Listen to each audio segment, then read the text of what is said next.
गर्मियों की छुट्टियों में शीतल और रोहन अपनी नानी के घर गए हुए थे। नानी, पूरा दिन खेलकर हम लोग थक गए हैं। अब हमें आपसे कहानी सुननी है। कोई कहानी सुनाओ ना। बेटा, रात काफी ज्यादा हो गई है, अब सो जाओ। देर रात तक जागना अच्छी बात नहीं है। नहीं नानी, हम नहीं सो रहे।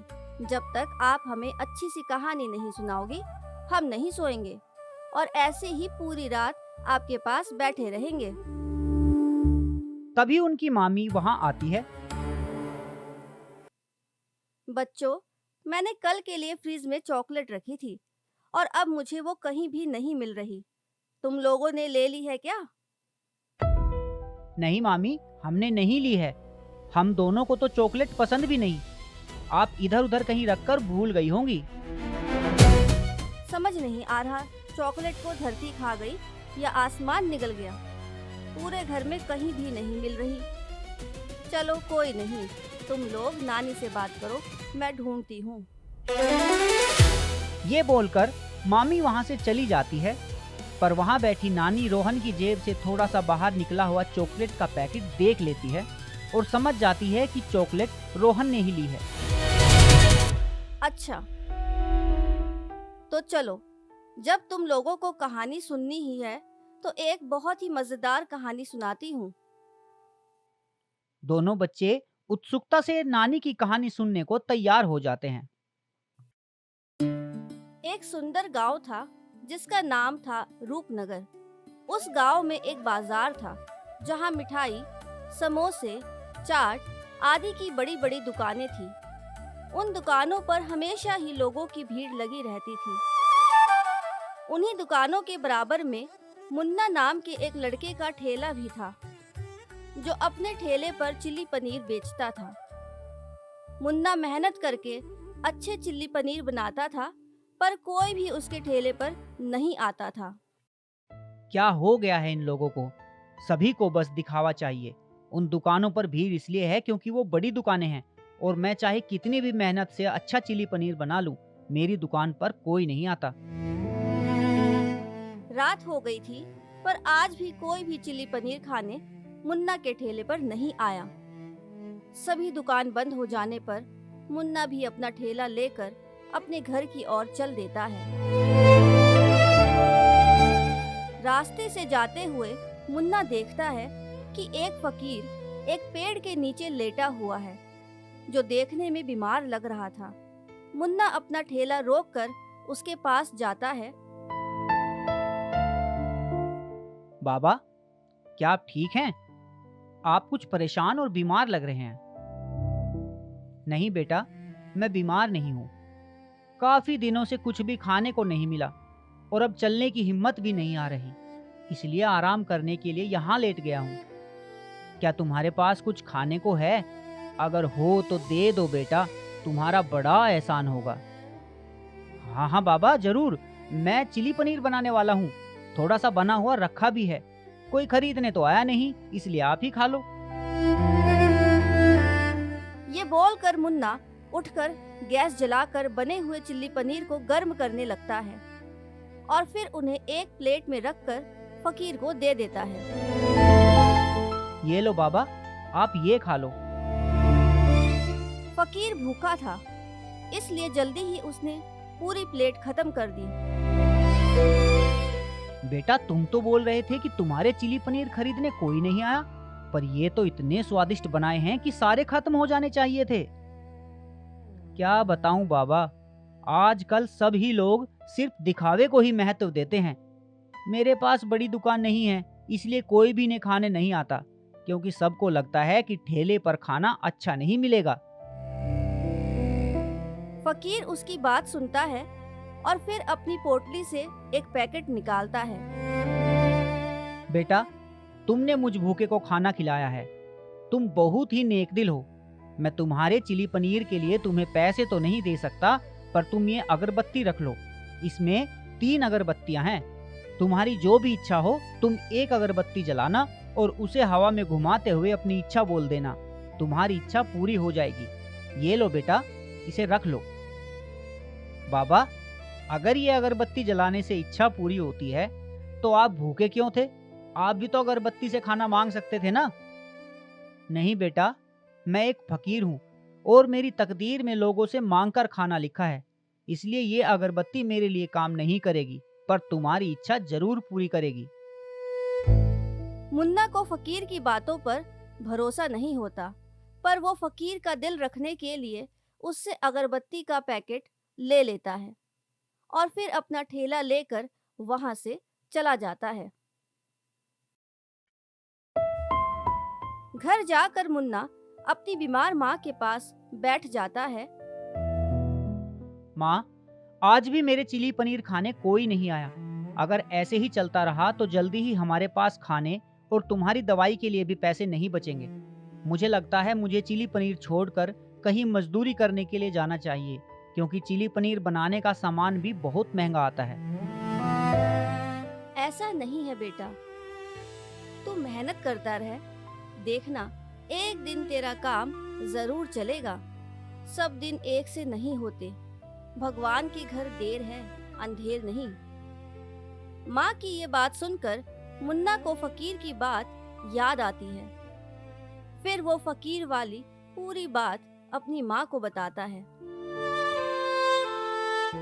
बेटा, मुझे तो लगता है भगवान ने फकीर के रूप में तुझे तेरी मेहनत और दरियादिली का इनाम दिया है। भले ही तुझे फकीर की बातों पर विश्वास ना हो, फिर भी एक अगरबत्ती जलाकर देख, क्या पता वो फकीर बाबा सच बोल रहे हो। फिर मुन्ना अपनी जेब से वो पैकेट निकालता है और उसमें से एक अगरबत्ती निकालकर और जलाकर हवा में घुमाता है। मेरी पहली इच्छा है कि मेरा छोटा सा घर एक बड़े से बंगले में बदल जाए और मेरी माँ भी ठीक हो जाए। ये बोलते ही मुन्ना का छोटा सा घर जादू से एक बड़े बंगले में बदल जाता है और उसकी माँ भी एकदम ठीक हो जाती है। ये देखकर मुन्ना और उसकी माँ हैरान हो जाते हैं। माँ, ये तो जादू ही हो गया। देखा बेटा, मैंने बोला था ना, जरूर फकीर के रूप में भगवान ही आए थे। आखिर चमत्कार इसी दुनिया में होते हैं। अब मेरे पास भी बड़ी दुकान होगी और लोग मेरे पास भी आया करेंगे। अब हमें कभी भी पैसों की कमी नहीं रहेगी। ये बोलकर मुन्ना दूसरी अगरबत्ती निकाल कर जलाता है और उसे हवा में घुमाता है। मेरी दूसरी इच्छा है कि जहाँ मैं अपना ठेला लगाता हूँ उसी जगह पर मेरी अपनी बड़ी दुकान बन जाए और उसमें सभी सुविधा हो। तभी फिर एक जादू होता है और बाजार में मुन्ना की खाली जगह पर एक आलीशान दुकान बन जाती है, जिसमें एक बहुत ही आधुनिक रसोई होती है। सुबह जब मुन्ना खुशी खुशी बाजार जाता है तो देखता है कि उसकी जगह पर सच में एक दुकान है और वहां लोगों की भीड़ लगी है। आसपास के सभी दुकान वाले रातों रात बनी इस आलीशान दुकान को देखकर चकित थे। अरे, ये तो बड़ा ही कमाल हो गया। रात को जब हम यहाँ से गए थे तो कुछ भी नहीं था और सुबह होते ही हमसे भी बड़ी दुकान यहाँ बन गई। ये कैसे हुआ भला? अरे, ये मेरी दुकान है। मैंने इसे जापानी तकनीक से बनवाया है। इसमें दुकान या मकान बनाने के लिए महीनों नहीं बल्कि कुछ ही घंटों का समय लगता है। पर तुम्हारे ठेले पर तो कोई ग्राहक नहीं आता था और ना ही तुम इतने अमीर हो। फिर इतनी महंगी तकनीक से तुमने दुकान कैसे बनवाई? इतने पैसे आए कहाँ से तुम्हारे पास? वो मेरे दूसरे गांव में मेरे दादा परदादा की पुश्तैनी जमीन थी, वो मैंने बेची। उसी पैसे से मैंने ये दुकान बनवाई है। चलो चलो अब हटो, पता नहीं क्या बेकार की बात कर रहे हो तुम सब। दुकान खोलने का समय है, चलो तुम सब भी अपनी अपनी दुकान पर जाओ। सभी दुकानदार अपनी दुकान पर चले जाते हैं और मुन्ना भी अंदर जाकर रसोई में चिल्ली पनीर बनाने लगता है। उसकी बड़ी और आलीशान दुकान देखकर खाने वालों की लाइन उसकी दुकान के आगे लगनी शुरू हो जाती है। उसके स्वादिष्ट चिली पनीर की खुशबू और बड़ी दुकान के कारण आसपास की दुकान से भी लोग उसकी दुकान पर आकर खाना खाने लगे।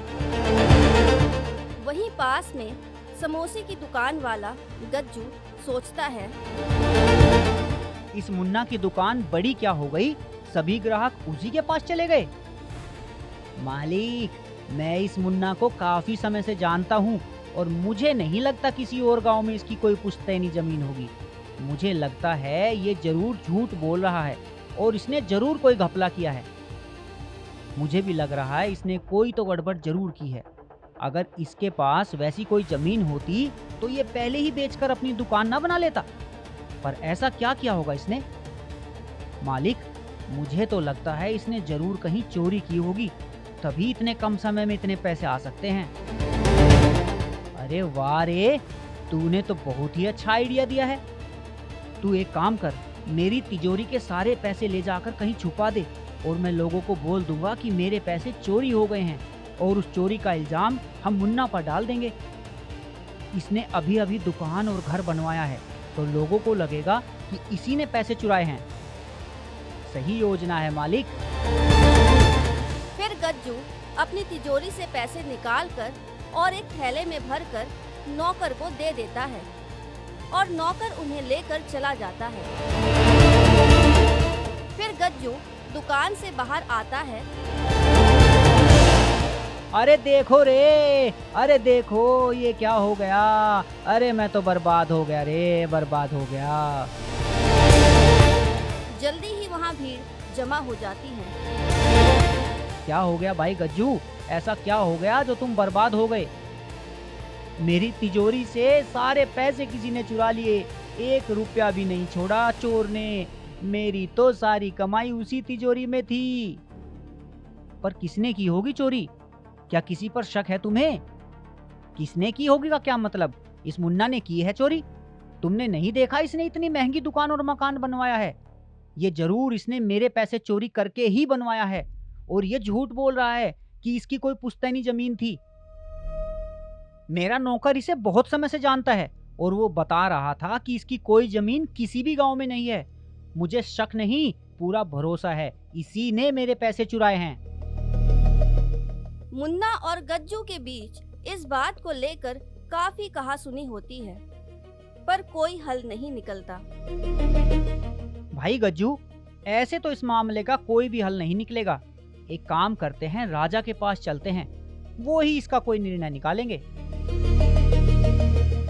गज्जू और मुन्ना दोनों इस बात पर सहमत होकर लोगों के साथ राजा के महल में जाते हैं और जाकर सारी घटना राजा को बताते हैं। मामला तो काफी संगीन है। मुन्ना, क्या तुम्हारे पास कोई सबूत है कि तुमने अपनी जमीन बेची है? ये सुनकर मुन्ना चुप हो जाता है और फिर कुछ सोचकर बोलता है। महाराज, मुझे माफ कीजिए, मैंने वो जमीन बेचने वाली बात झूठ कही थी, पर ये सच है कि मैंने अपनी दुकान और मकान अपने ही पैसों से बनवाया है और मैंने कोई चोरी नहीं की। फिर मुन्ना फकीर वाली सारी बात उस सभा में सबको बताता है और अपनी जेब से निकालकर वो जादुई अगरबत्ती सबको दिखाता है। ये कैसी बकवास कर रहे हो तुम? अब एक और झूठी कहानी बता रहे हो। इससे सिद्ध होता है कि चोरी तुमने ही की है। सिपाहियों, पकड़ लो इस झूठे इंसान को और उम्र कैद की सजा के साथ इसे काल कोठरी में डाल दो। मैं झूठ नहीं बोल रहा महाराज, मैं अभी आपको इस अगरबत्ती का जादू दिखाता हूँ। फिर मुन्ना आखिरी अगरबत्ती को जलाकर हवा में घुमाता है। मेरी तीसरी और आखिरी इच्छा है कि गज्जू के पैसे किसने और कैसे चुराए हैं वो सब यहाँ सबके सामने दिखा दो। अचानक ही हवा में धुआं उड़ता है और उसमें गज्जू की सारी हरकत एक चलचित्र की तरह दिखने लगती है। गज्जू हाथ जोड़कर जमीन पर बैठ जाता है और राजा से माफी मांगने लगता है। मुझे माफ कर दीजिए महाराज, मैंने लालच में आकर सोचा था कि मुन्ना के पास एकदम से पैसे आए हैं तो अपने पैसों की चोरी का इल्जाम इस पर लगा देता हूँ। सब कुछ देखकर राजा सिपाहियों को गज्जू को बंदी बनाने का आदेश देता है और सिपाही गज्जू को पकड़कर ले जाते हैं। इसके बाद मुन्ना खुशी खुशी और ईमानदारी से अपने चिली पनीर बेचने लगा और उसकी दुकान पर भी भीड़ लगने लगी। तो बच्चों, इस कहानी से हमें क्या सीखने को मिलता है? मैं समझ चुका हूँ नानी, आपने मुझे समझाने के लिए ही ये कहानी सुनाई है और इससे मैं सीख चुका हूँ कि हमें झूठ नहीं बोलना चाहिए और मेहनत और ईमानदारी से अपना काम करना चाहिए। फिर रोहन जाकर खाली चॉकलेट का पैकेट अपनी मामी को देता है और उनसे चॉकलेट चोरी करने के लिए माफी मांगता है।